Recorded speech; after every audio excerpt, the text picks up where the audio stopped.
In this video, I will show you how to update Roblox on iPhone. So to do this, you actually want to go and open up the App Store. And then in the App Store, go and click on your initials in the top right of the screen. It can also be your profile picture, but just go to your profile. And then from within this screen, if you have apps that need updating, then you will see a section that says available updates. Now for me, all of my apps are up to date, so therefore for me right now it doesn't show, but right here you will be able to find that. So under it should be Roblox if it needs an update.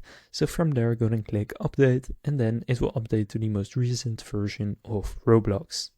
Now, if that doesn't work for you, what you can also do is just go in and delete the Roblox app.